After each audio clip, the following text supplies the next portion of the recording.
Ever wondered how Netflix recommends movies based on your viewing history? Or how Spotify suggests songs that seem to resonate with your taste in music? Well, at the heart of these recommendations lies a simple yet powerful machine learning algorithm known as KNN, or K Nearest Neighbors. Scene script. Picture this. You're at a cocktail party surrounded by people you've never met. How do you decide who might share your interests? One way could be by listening in on the conversations around you and gravitating towards those discussing topics you're passionate about. K Nearest Neighbors operates on a similar principle. K Nearest Neighbors is a type of instance-based learning or lazy learning where the function is only approximated locally, and all computation is deferred until function evaluation. It belongs to the supervised learning domain and finds intense application in pattern recognition, data mining, and intrusion detection. So, how does it work? The KNN algorithm operates in a series of steps. Step 1. It calculates the distance between the new data point and every other data point in the dataset. This distance can be of any type, such as Euclidean or Manhattan. Step 2. It sorts all the points in the dataset by their distance to the new data point.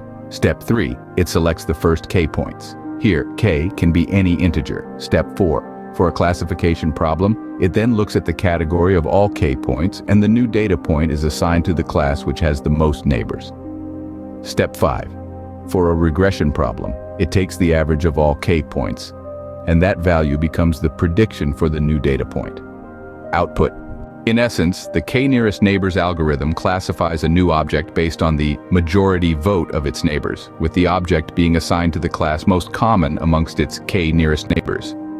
For regression problems, it takes the average of the K Nearest Neighbors to predict the value of the new data point. To sum up, the key points about KNN algorithm. It is a simple, easy-to-implement supervised machine learning algorithm that can be used to solve both classification and regression problems. However, it is not suitable for large dimensional data. The algorithm needs to be provided with an optimal number of neighbors, K, and a defined distance metric. And there you have it. The K Nearest Neighbors algorithm, an unassuming yet powerful tool that helps us make sense of the world around us, one data point at a time. The next time your music app suggests a song that hits just the right note, remember, it's all thanks to KNN.